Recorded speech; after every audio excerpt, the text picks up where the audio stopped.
On the 22nd of April 2022, Katie Kenyon's children received some text messages from her, but there was something not quite right about these messages. In them, she said that she'd gone away to work on herself. One message read, "This is the bravest thing I've ever had to do. I need to find some peace and sort my mind out. So with the 6k Andy gave me to pay the debt off, I'm being free for a while until I figure this shit out." You may have noticed while reading that, if you were on YouTube, that the word wile was missing the word H, but the family also noticed that as well. And there was another spelling mistake in this text. She mentioned the dog, and she spelt the dog's name wrong. Knowing that something wasn't right, the family agreed that they needed to phone the police and report Katie as missing. Hi guys, I'm Harley. This is All I'm Saying Is. Here we tell stories, true stories. More often than not it's true crime, but I do try and fit in some stranger fiction whenever I can. And we do have to go through a very important disclaimer. This is a true story. It involves real people. And them real people have real families.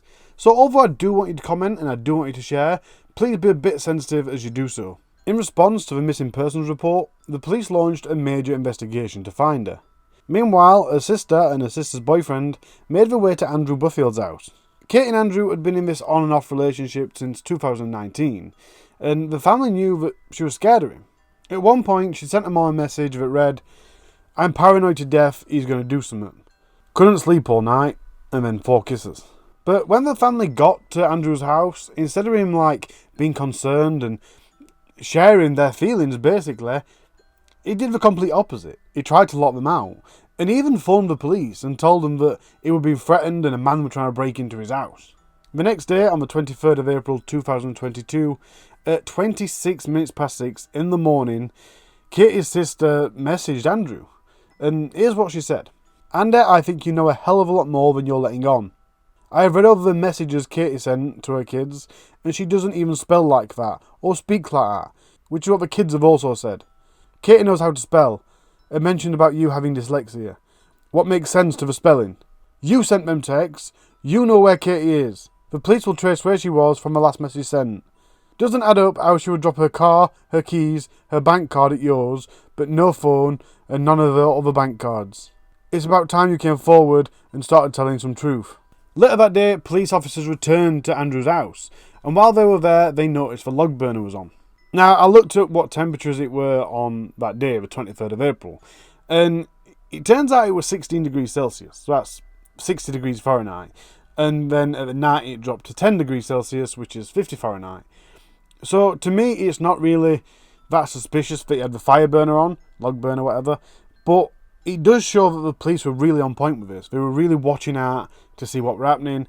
Any bits of evidence that were there, they were adamant of finding. And while they were there, they noticed that Andrew were in good spirits. He even joked about him wanting to look into his van to find a ladder. The sister said she was going to report to So you just left her to do it, did you? I just said if you don't do it, I will. Don't suppose you've got a ladder handy, have you? Not at all. Do you have an up-to-date picture of Katie? I've got a ladder on it. You want to check me van? It's just to have a look in that loft, that's all. And they just noted that it weren't the usual demeanour that somebody involved in a missing persons case would have. Also, while they were there, Andrew showed them a text message that he'd received from Katie. Later on that evening, Andrew had sent a message to a woman that he was dating. I'd say girlfriend, but I don't think they were that far on. But in this message, he basically said how concerned he were for Katie. Now, unbeknown to Andrew, the police had been told by somebody that they'd seen Katie getting into his van on the morning she disappeared, at 9:30 in the morning. So only 30 minutes after he'd sent that message to this girl he was dating, at 9:15 at night, the police came to Andrew's house and arrested him on suspicion of kidnap. During the initial urgent interview, Andrew told police he had no idea where Katie was. In total, he was interviewed 4 times. I'm going to appeal to you now to let me know if you do know anything at all. That's right, I call me out myself. Yeah? Okay, because I'm sure you're aware that the family are really, really concerned. Yeah. The last place she's known to be is popped up on your road. Yeah, of course. Yeah. Which is obviously why you're in custody.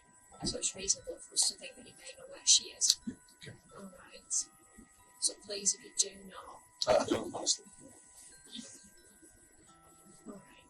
Soon after that interview, police got their hands on some footage that showed Andrew driving out to Forest of Bowlands on the 22nd of April. In the footage, you can see Katie in the passenger seat. So, in an appeal for more information, the police put out the image of Andy's van and asked if anyone knew or had seen that van anywhere about that time. They then got more footage of Andrew on his way to the forest of Bowland, but this time it was on the 21st of April, the day before he went there with Katie. Then, due to the appeal, a woman came forward and said that Andrew had been working on her house doing some building work, and then she'd gone into the bin and seen that there was something in the bin that she didn't quite recognise, something that shouldn't have quite been there. And that work was being done on the 23rd, the day after Katie disappeared and the night that he got arrested. So the police went round to her house and checked it out. While they were checking it out, they found some blood-soaked bags. In the bags were Katie's flip-flops that she'd been wearing on the day she disappeared. There were also some paperwork that had Andrew's name and address on it. While at the property, they looked around a bit more, and they also found a spade and some ladders that he'd taken from his dad's a few days before. And that's where this turns into a murder case. Andew Burfield, who I don't think had actually been released at any point, still in custody, was now arrested on suspicion of murder. So at this point, Andrew changes the story. He goes from "I hadn't seen her at all" to "yeah, okay, I took her to the forest for a picnic." While they were there, Katie challenged him in the form of a bet and said, "I bet you can't get your axe that you're chopping that wood with and knock this kind of coke out my hand." So he did. And in a direct quote, he said, "I went for the tree at the side of her and it hit her in the head." His in more depth claim basically says that he threw the axe at the tree at the side of her because if it had hit her arm, it'd have took her arm clean off. So instead he aimed it at the tree at the side of her. But it hit the tree and bounced off, and the back of the axe, not the sharp bit, the blunt bit at the back, hit Katie on the head. But she had no other injuries. Andew Burfield was still adamant that he didn't intentionally kill Katie. But the police's evidence was stacking up against Andrew in quite a big way. So on the 27th of April 2022, just 5 days after Katie had first gone missing, Andrew was charged with murder. But a big problem was Katie's body still hadn't been found. Although the police were fairly certain that she'd been buried in them woods, Andrew had done that much of a good job covering the area back up. They had no idea where in them woods. And they had done a lot of searching. There were a team of 60 search officers from Lancashire, North Wales, Merseyside and GMP. They had specialist dogs, a plane and other equipment. They also had help from the fire and rescue teams and mountain rescue volunteers. But they still couldn't find anything. So on the 29th of April 2022 still, Andrew was removed from prison and taken to the forest to identify the exact location in the forest that he'd murdered and buried Katie. Escorted by a helicopter, the police convoy arrived. Andrew was taken from the van and escorted through the forest. He took the police exactly where they'd buried Katie and then he sat down. However, it wasn't till months after, nearly 6 months to be precise, on the 16th of November, on the third day of his trial at the Preston Crown Court, that Andew Burfield changed his plea. He was now pleading guilty to Katie's murder. So you've probably noticed I've missed quite a bit out, and I have done that on purpose. You see, it's only been 5 days from Katie going missing to Andrew being charged. So it's quite hard to put an actual time frame on what happened when. So I've formatted the previous bit as the time frame, and then now the bits that I'm not quite sure on, we're going to go through the evidence and look at what evidence we had, and I'm going to try and put that roughly in the right time frame. But before we do, I just want to say there's a lot of unsolved cases, and a few I've covered, that the police were sloppy, and it kind of is their fault that no one ever got caught, or no one ever knew what happened. So I do want to take the time to praise Lancashire Police, because in 5 days they managed to nail him, and that is incredible. So there you go. Not we all bit negative, a bit of positivity. Well done, Lancashire Police. So you probably gathered it by yourself, but as I mentioned, Andrew was caught on CCTV driving to the forest the day before Katie went missing. And he borrowed a spade and stuff, so you've got it right if you did guess. He had been the day before to dig this grave. Interestingly though, it was only there for an hour. The grave wasn't all that deep. And I suppose you kind of go, I'm going to dig a grave, it's going to be easy. It's a lot of effort, it's a lot of time, and it's really hard to do. So I don't know if he intended for it to be that shallow, but he was there. I did read 46 minutes, but it was definitely there for less than an hour. I dug very deep to find out why Katie was there that morning, and I didn't really find out why. There are a few different bits of information that were contradictory, that didn't quite make sense, or didn't have any evidence for. So I've just got a little bit of history that can kind of give you a glimmer to what were happening. At the beginning of April, they were still texting, and Andrew was telling her that he loved her. He even left chocolates and flowers on a cart on the 7th of April and told her, just over 2 weeks away now and your life will change for the better. On April the 12th, they were at the pub, and the pair were beginning to make plans for the future, discussing her house. They also discussed Katie's departure to rehab, in which Andrew said that she'll have to leave her children, but it's okay because he'll look after them for her. Now, 2 weeks away from the 7th of April is the 21st, so what's going to change about her life so much on the 21st? Well, she went round to his on the 21st, and she stayed there for a couple of hours, and then she left, and he called his dad and asked to borrow a spade and ladders. And it was on the 21st that he went and dug that grave. The next day, Katie sent him a message saying that she was ready and excited for a new chapter. So there were obviously something in their mind of what were going to happen. She arrived at his house that morning at 9:30, and she got into his van, they went to McDonald's, and then went to the forest. And although he claims the axe only hit her once, the post-mortem revealed that she'd been hit with the axe in the head 12 times. A doctor or a scientist or whoever he were at court said that his version of events were completely implausible. After putting Katie into the grave, he filled it, but he didn't just fill it, he did it incredibly carefully. He didn't just throw the soil back in, he was very carefully on how he filled it. He put the layers of the earth back in how they should be, very carefully, so it looked like the ground hasn't been disturbed. And then when he'd finished, he put leaves and roots and foliage over the grave to hide it. He'd done an incredible job. More CCTV footage revealed that he came back from the forest at 11:15 in his van. However, Katie wasn't in the van with him. But unluckily for him, we do cell tower recognition these days. So the digital investigation team used the cell tower locating logs and stuff and identified that her phone was in that van, even though she wasn't seen. Then quite disturbingly, at 18 minutes past 12 in the afternoon, Katie's daughter sent her a message and she got a response. And the response was 2 laughing emojis, which obviously he'd sent. It was obviously not long after that he sent the messages to Katie's children, explaining that Katie was apparently going away. He then even texted himself off Katie's phone. And while digital forensic experts were looking through Andrew's phone, they noticed on his iCloud account there were a backup of a note that had been made on his phone. This note was a message that he sent to the children, and it was 3 weeks old. So Andrew had planned this at least 3 weeks before. And obviously it also proved that he was the author of these texts. And although I said that the police were being incredibly detailed to notice that the log fire were on, it did come in quite important to know that, because it turns out that's what he did with Katie's phone. He put it into the log burner to get rid of it, to try and incinerate it. Not long after that, he left Katie a voicemail that said that he were a bit worried about her. Andrew then went on to wash the clothes that he was wearing on the day he murdered Katie.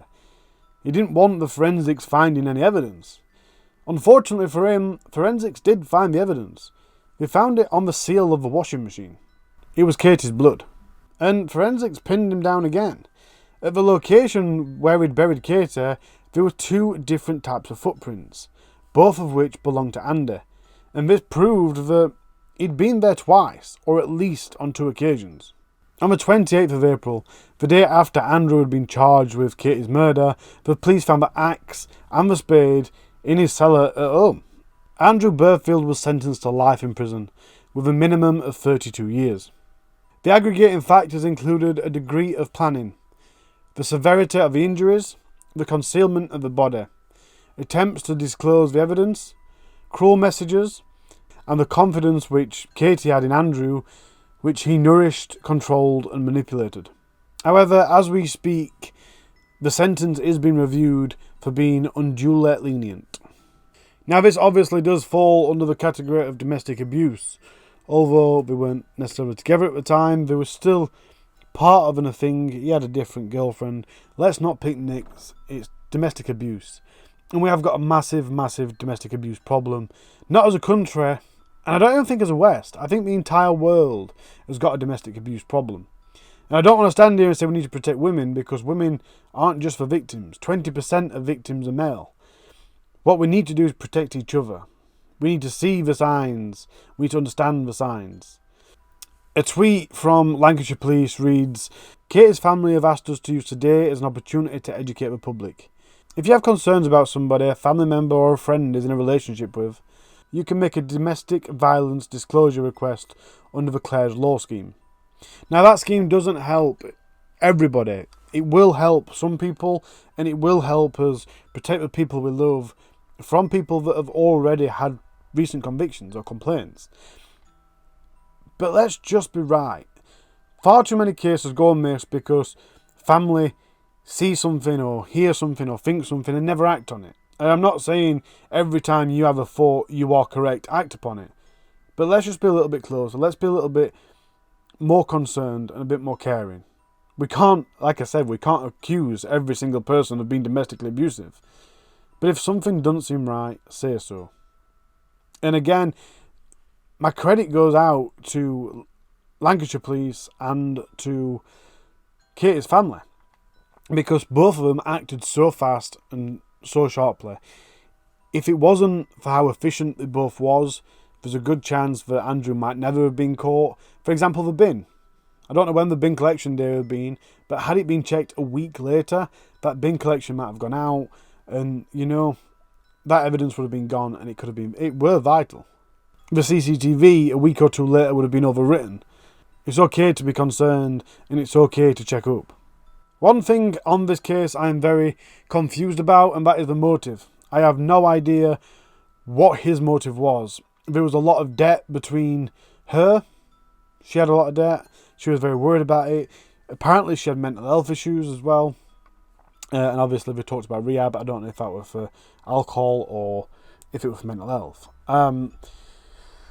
If anyone does know that, put it in. If anything does come of the review in regards to the lenient sentence, I'll do an update. Whether it'll be a short video or whether it'll be an update on the channel, I'm not sure. Thank you for watching. Any information you feel that I've missed, any thoughts and opinions, please do put down in the comments. If you liked this video, please do subscribe and please do share it. Until next week, guys. I forgot to do the finger thing.